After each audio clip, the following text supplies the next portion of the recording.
melihat mengamati halaman 25 ini, yaitu makna Ismu Al-Aziz, bahwa berarti sesungguhnya dalam hal ini alif lam ha ya, atau yang kita sebut Allah itu hanya sebagai, apakah hanya sebagai untuk mempermudah kita mengenal Sang Pencipta, demikian ya. Ketika kita melihat kullu nutqin dhahara fa ana khalaqtuhu wa khalaqtu hurufahu wa allaftahu, ini menunjukkan bahwa setiap ucapan, setiap huruf, bahkan rangkaian kalimat, rangkaian kata, semuanya disusun oleh Allah. Termasuk Allah, tulisan Allah itu sendiri. Berarti. Iya. Nah, berarti kan sesungguhnya semuanya tidak bernama. Iya. Bahkan Allah sendiri kita sulit mengatakan, berarti ini sesungguhnya Allah tidak bernama juga sesungguhnya. Tetapi adapun ada nama Allah itu hanya sekedar untuk menunjukkan bahwa, atau kita lebih mudah untuk mengenal gitu aja. Apa begitu? Apakah demikian, Bu ya? Ya, terima kasih. Iya. Baik, langsung aja Bu ya. ya. Jadi begini, sejak kapan kita perlu nama? Dalam sejarah terminologi, nama benda-benda itu sebelum diberi nama sudah ada kok. Pohon-pohon sudah ada. Bumi saja ini mulai layak huni setelah mendingin itu usianya sampai sekarang sudah 4 miliar tahun. Dari kehidupan air,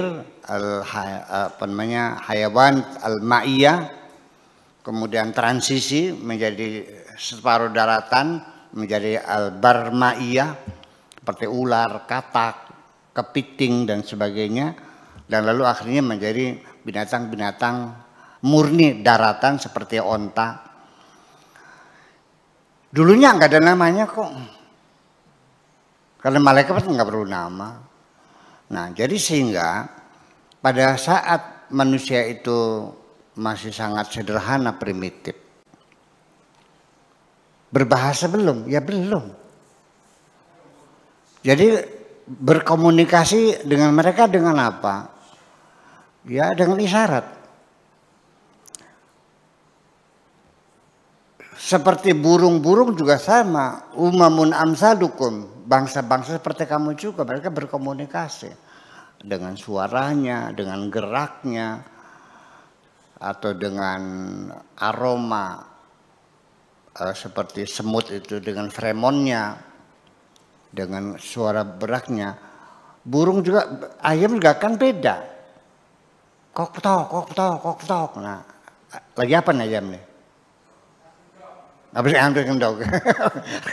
Iya kan, kalau ker lagi ngoda ngeluh cewek tuh, ya kan, sambil jingjit jalannya kan, itu kan gerakan-gerakan menggoda semacam itu seperti manusia.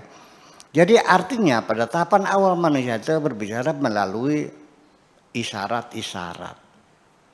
Nah kan begitu, isyarat-isyarat. Biar kita terus dari awal, biar nanti nyambung bicaranya. Nah, sekian lama manusia berkomunikasi menggunakan isyarat-isyarat. Kalau begini artinya apa? Tidur. Kalau gini? Makan. Kalau gini? Dan seterusnya. Jangan dagang orang dagang putu ya. Ya. Oke. Ternyata itu tidak bisa berlaku selamanya. Hanya bisa dilakukan ketika di siang hari. Ketika di malam hari bahasa isyarat itu tidak bisa dilakukan. Sebabnya apa? Gelap. Nggak kelihatan. Nah, mulailah dari situ manusia merasakan butuh dengan bentuk simbol-simbol nama berbentuk suara. Dari mana awalnya mereka membuat simbol-simbol suara itu? Namanya bahasa imitasi. Yaitu benda itu suaranya seperti apa, lalu disimbolkan suara itu. untuk menyebut nama benda itu. Saya punya banyak bukti bahasa imitasi sebagai artefak lah dalam bahasa Sunda. Kenapa kucing disebutnya meong? Kenapa kambing disebutnya embe?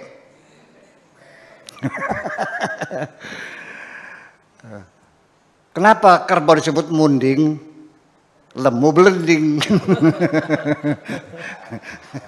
Itulah. Jadi mengetok pintu. Dari kata tok tok tok jadi mengetok pintu. Iya. Gerasak gerusuk karena suara orang lagi sesuatu yang mengerjakan namanya gerasak gerusuk, desas desus. Makanya desas itu kan simbol-simbol suara yang diambil dari sumber suara untuk menyebutkan penamaan. Ya kan semacam itu.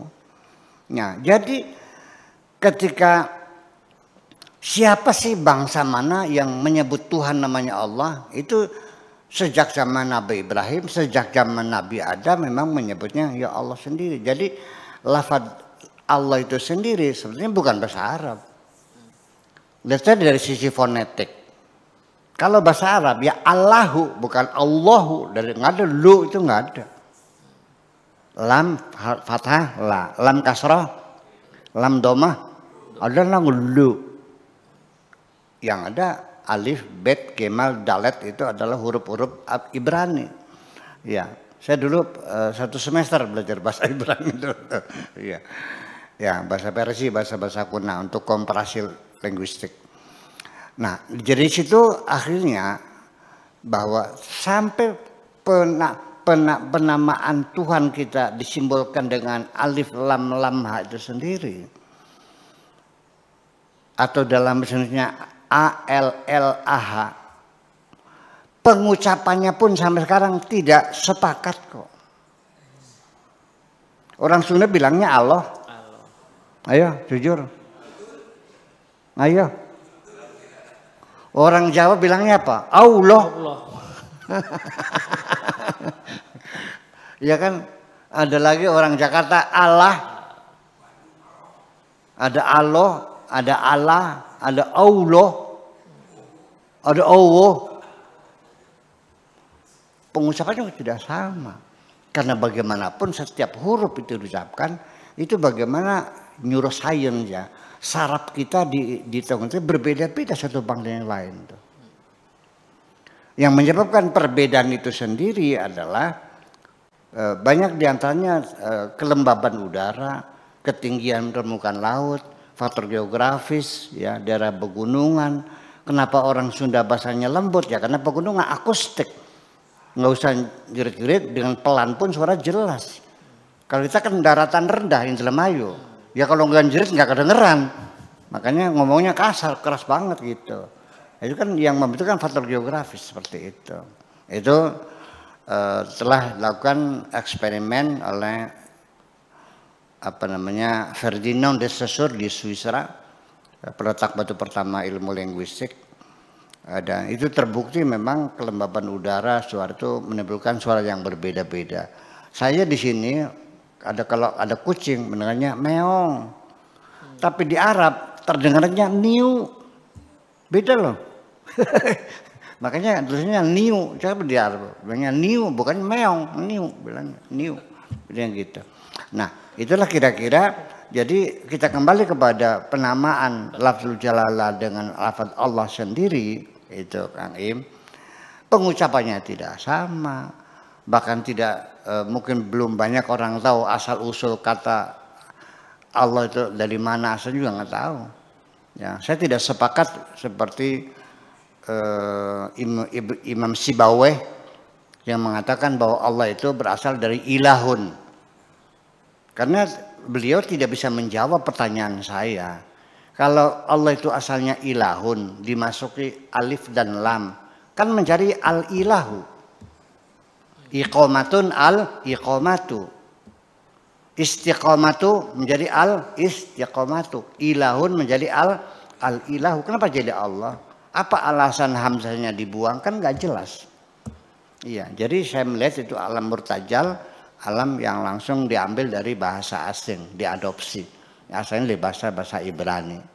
Ya, dari nabi-nabi dulu juga menyebutnya Allah juga. Saya kira seperti itu. Pada akhirnya simbol nama itu sama sekali tidak mendeskripsikan substansinya. Ya, berdasarkan kesepakatan. Dan kapan-kapan istilah itu bisa kita rubah kok. Ya, karena sudah tidak layak lagi. Dulu kita menyebut orang yang berkecimpung di bidang politik namanya politikus. Yang aktif di bidang politik namanya politikus. Poli dan ada politeknik, ada politikus. Nah, itu. Sekarang menjadi politisi. Ya seperti begitulah. Kemudian dulu bertahun-tahun restoran di kereta api namanya restorasi. Karena kita kritik terus tiap hari, robah sekarang restoran. Kan aneh, masa restorasi?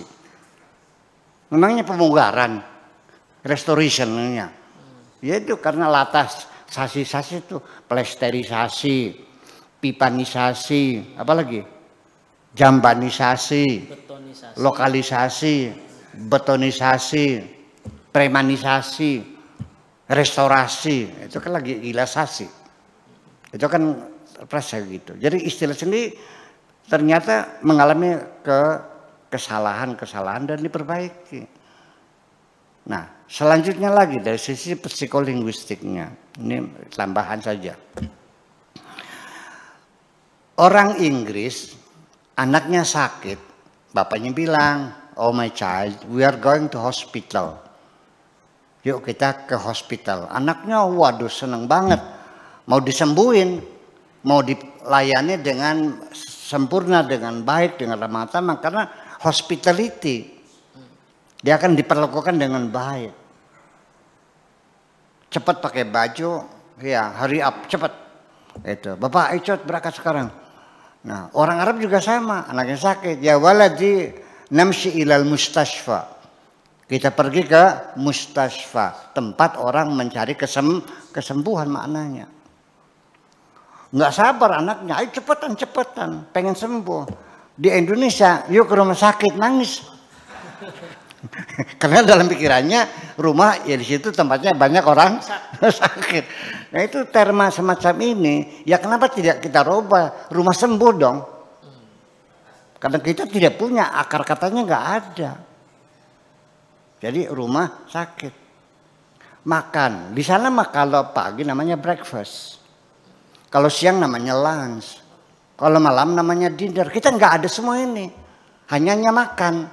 Jadi ditambah makan pagi itu breakfast. Kalau makan siang itu lunch. Kalau makan malam itu dinner. Jadi ya kita setiap kalimat istilah dengan dua kata berarti dia tidak punya aslinya. Seperti orang membuka baut ukuran 11,5. Kuncinya hanya 10, 11, 12, 13. Bagaimana caranya? 11,5. Pakai kunci sok ukuran 12 diganjel sama obeng. Akibatnya sering selek. Itulah makanya istilah itu kalau nggak tepat bisa salah paham. Terima kasih itu kira-kira.